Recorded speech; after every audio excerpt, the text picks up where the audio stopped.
Alhamdulillah, alhamdulillahilladzi an'ama 'alaina bi ni'matil iman wal islam. Asyhadu an la ilaha illallah wahdahu la syarikalah wa asyhadu anna Muhammadan abduhu wa rasuluh man la nabiyya ba'da amma ba'du. Qala Allah Ta'ala fil Qur'anil Karim. A'udzu billahi minasy syaithanir rajim. Bismillahirrahmanirrahim. Ya ayyuhalladzina amanu kutiba alaikumus siyam kama kutiba alal ladzina min qablikum la'allakum tattaqun. Shadaqallahul azim. Yang saya hormati para alim ulama, cerdik pandai, tokoh masyarakat yang hadir pada kesempatan ini, serta kaum muslimin wal muslimat, jamaah zuhur yang dirahmati oleh Allah. Puji syukur alhamdulillah senantiasa kita ucapkan kehadiran Allah Subhanahu wa taala. Alhamdulillah. Pada siang ini Allah masih menitipkan roh di jasad kita. Allah masih memberikan kita nikmat umur dan kesempatan serta kesehatan. Kemudian masih dibukakan pintu taufik dan hidayahnya kepada kita, sehingga tergerak hati kita untuk memenuhi panggilan Allah, yaitu panggilan yang paling mulia. Sejenak kita merenung, wahai kaum muslimin, bagaimana kiranya jikalau di dalam diri manusia itu tak ada keimanan, jangankan tidak ada, ketika keimanan itu menurun, walaupun jarak rumah ke masjid hanya sejengkal, walaupun azan berkumandang di pangkal telinga kita, takkan tergerak hati kita untuk memenuhi panggilan Allah. Begitu juga di malam harinya, walaupun kita berbadan sehat, maaf cakap, menjadi bangkai kita di hadapan Allah, takkan tergerak hati kita untuk mendirikan tahajud, walaupun hanya 2 rakaat. Walaupun kita memiliki fisik yang kuat, ketika keimanan itu menurun, takkan sanggup kita mendirikan witir, walaupun hanya 1 rakaat.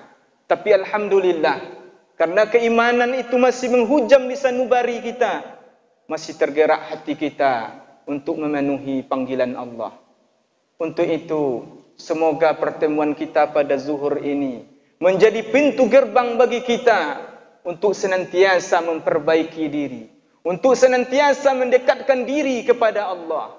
Karena orang yang tahu manisnya dekat dengan Allah akan terasa pahit kehidupan ini jikalau jauh dari Allah. Kaum muslimin rahimakumullah, berselawat kita kepada baginda Nabi sallallahu alaihi wasallam dengan ucapan Allahumma salli ala Sayyidina Muhammad wa ala ali Sayyidina Muhammad. Assalamu alayka ya Rasulullah. Kembali kita saling mengingatkan dalam kebaikan dan ketakwaan. Tidak berapa lama hari lagi kita akan memasuki bulan suci Ramadan, kalau Allah beri kita umur. Untuk itu kita kembali mengulang-ulang kaji berkenaan dengan pengetahuan kita tentang bulan suci Ramadan. Allah Subhanahu wa taala berfirman di dalam surat Al-Baqarah ayat 183, Ya ayyuhalladzina amanu kutiba alaikumus siyam kama kutiba alal ladzina min qablikum la'allakum tattaqun. Wahai orang-orang yang beriman, diwajibkan atas kamu berpuasa sebagaimana diwajibkan atas orang-orang sebelum kamu. Tujuannya apa? La'allakum tattaqun, agar menjadi orang yang bertakwa. Kaum muslimin rahimakumullah, Allah wajibkan kita puasa dengan tujuan agar menjadi orang yang bertakwa. Tentu yang menjadi persoalan kita pada kesempatan ini, puasa yang seperti apa yang akan mampu menjadikan kita orang yang bertakwa? Sebab kalau ditanya kepada kita hari ini, sudah berapa umur kita? Tentu ada yang menjawab, sudah lebih 20 tahun, sudah lebih 30 tahun. sudah lebih 40 tahun, bahkan sudah ada yang lebih 50 tahun. Sudah berapa kali kita melewati bulan Ramadan selama ini? Sudahkah kita menjadi orang yang bertakwa? Kalau belum, lalu puasa yang seperti apa yang akan menjadikan kita orang yang bertakwa? Tentu inilah yang perlu kita pahami. Yang pertama, puasa yang dilakukan karena Allah. Ikhlas karena Allah. Bukan karena malu kepada menantu. Bukan karena malu kepada mertua. Bukan karena segan kepada anak istri. Walaupun mereka tidak ada di rumah, takkan sanggup kita makan diam-diam ke dapur. Karena kita puasa bukan karena makhluk, akan tetapi karena Khalik, yaitu Allah. Begitu juga di tengah harinya, takkan sanggup kita mencari warung-warung yang tertutup di depan, terbuka di belakang, karena di siang hari menjual nasi di bulan Ramadan. Karena kita yakin, walaupun manusia tidak melihatnya, tapi dari penglihatan Allah, tak ada satupun makhluk yang bisa bersembunyi. Wallahu basirum bima ta'malun. Allah Maha melihat apa saja yang kamu lakukan. Ketika kita sendiri, yang keduanya adalah Allah. Ketika kita berdua, yang ketiganya adalah Allah. Ketika kita berempat, yang kelimanya adalah Allah. Wa huwa ma'akum aynama kuntum. Allah bersamamu dimanapun kamu berada.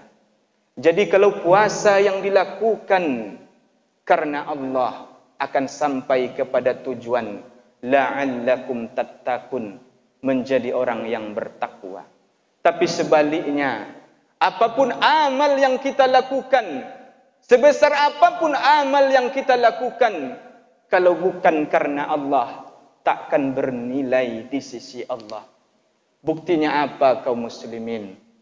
Di dalam salah satu hadis, Nabi SAW menceritakan nanti di akhirat ada 3 golongan umat yang akan digiring di dalam api neraka. Yang mana 3 golongan ini bukan orang yang biasa. Yang pertama, orang yang mati karena berjihad di jalan Allah. Maka dia berkata kepada Allah, "Ya Allah, mengapa saya dimasukkan ke dalam neraka ya Allah? Saya sewaktu hidup di dunia berjihad di jalan-Mu ya Allah." Apa kata Allah? "Kadzabta, engkau dusta. Engkau berperang bukan karena aku. Engkau berperang karena ingin disebut sebagai pejuang. Karena ingin disebut sebagai pahlawan. Gelar itu pun sudah kamu dapatkan. Maka ini tempat yang pantas untukmu." Golongan kedua, yaitu orang yang rajin menuntut ilmu. Rajin mengajarkan ilmu, bahkan hafal Al-Quran. Maka dia berkata kepada Allah, "Ya Allah, kenapa saya dimasukkan ke dalam neraka ya Allah? Saya rajin menuntut ilmu, saya rajin mengajarkan ilmu, bahkan saya hafal Al-Quran." Apa kata Allah? "Kadzabta, engkau dusta. Engkau menuntut ilmu, engkau mengajarkan ilmu bukan karena aku, tapi ingin disebut sebagai ilmuwan, ingin disebut sebagai ulama, ingin mencari gelar, ingin dipuja dan dipuji, dan gelar itu pun sudah kamu dapatkan, maka ini tempat yang pantas untukmu." Kemudian golongan ketiga, yaitu orang yang dermawan. Ketika dia mau digiring ke dalam neraka, dia berkata, "Ya Allah, saya orang yang dermawan ya Allah. Di mana saja ada membutuhkan dana, saya selalu ada nama saya ya Allah. Saya selalu berimpak, bersedekah, peduli dengan anak yatim." Lalu apa kata Allah? "Kadzabta, engkau dusta. Engkau memberi bukan karena aku, tapi ingin disebut sebagai dermawan, ingin disebut sebagai orang pemurah hati, dan gelar itu pun sudah kamu dapatkan, maka ini tempat yang pantas untukmu. Dari ini kaum muslimin yang tiga ini, bukan kurang ilmunya, bukan kurang amalnya, tapi hatinya yang condong kepada makhluk, ingin dipuja dan dipuji, ingin disanjung dan dikagumi. Ketika hati kita berharap kepada makhluk, rusaklah amal-amal yang kita lakukan. Ini sesuai dengan hadis Nabi, innamal a'malu binniyat. Sesungguhnya segala amal tergantung niat. Wa innama likulli imri'in manawa. Dan kita mendapatkan sesuai dengan apa yang kita niatkan. Buktinya apa kaum muslimin? Ada seorang wanita yang tunasusila, maaf cakap wanita pelacur, di tengah padang pasir yang sangat panas, di tengah kehausan, sulit mencari air. Ketika air sudah ditemukan, susah pula untuk mencari air, tempat air itu. Namun dijadikan sepatu kumuh untuk sebagai tempat minum. Ketika dia sudah mau meminum, ternyata ada pula anjing yang sedang kehausan. Maka didahulukan memberi minum anjing tersebut. Setelah dia beri minum anjing tersebut, sebelum dia meminum, ternyata ajalnya datang. Dikabarkan wanita ini masuk ke dalam surga. Mungkin menurut pandangan kita manusia, amal si wanita ini hanya memberi minum seekor anjing, tapi dia bisa masuk ke dalam surga. Apa sebabnya? Dia berbuat bukan karena makhluk, bukan ingin dipuja dan dipuji, bukan ingin disanjung dan dikagumi, bukan berharap baik dari si anjing supaya dia dibalas kebaikannya. Tidak, tapi ikhlas karena Allah. Ternyata keikhlasannya inilah yang sangat tinggi nilainya di sisi Allah. Ini sesuai dengan kata Imam Ghazali mengingatkan kita, sesungguhnya semua manusia itu akan rusak kecuali orang yang berilmu, dan orang yang berilmu itu pun akan rusak kecuali orang yang beriman, dan orang yang beriman itu pun akan rusak kecuali orang-orang yang ikhlas. Jadi apapun amal yang kita lakukan, kalau bukan karena Allah, takkan bernilai di sisi Allah. Kemudian yang terakhir, yang kedua, puasa yang akan menghantarkan kita menjadi orang yang bertakwa adalah puasa yang tidak hanya menahan lapar dan dahaga, akan tetapi menahan diri dari segala yang membatalkan puasa. Karena tidak sedikit manusia, dia menahan lapar dan dahaga, tapi tidak mempuasakan lidahnya membicarakan aib saudaranya. Tidak mempuasakan telinganya mendengarkan sesuatu yang tidak berguna. Tidak mempuasakan mata melihat sesuatu yang tidak sepatutnya dilihat. Apalagi di zaman modern ini. Terkadang manusia itu berada di rumah, tapi jari jemarinya senantiasa membuka YouTube yang tak baik, melihat tontonan TikTok yang tidak sesuai dengan tuntunan Islam. Ketika seseorang itu puasa hanya menahan lapar dan dahaga, tidak mempuasakan mata melihat sesuatu yang tidak berguna, tidak mempuasakan lidah membicarakan yang tidak berguna, tidak mempuasakan telinga dari mendengar sesuatu yang tidak bermakna, maka puasanya itu takkan bernilai di sisi Allah. Nabi mengingatkan, kam min sha'imin laisa lahu ju'wal atas. Berapa banyak orang yang berpuasa tapi tidak mendapatkan apa-apa melainkan lapar dan dahaga. Kaum muslimin sidang jamaah zuhur yang dirahmati Allah, mudah-mudahan tausiah yang singkat ini dapat kita amalkan dalam kehidupan kita sehari-hari. Semoga amal yang kita lakukan ikhlas karena Allah. Kemudian kalau Allah beri kita umur, kesempatan, semoga puasa yang kita lakukan itu tak hanya menahan lapar dan dahaga, tapi menahan segala yang membatalkan puasa. Kaum muslimin sedang jamaah zuhur yang dimuliakan Allah, barangkali inilah yang dapat saya sampaikan. Lebih dan kurang mohon maaf.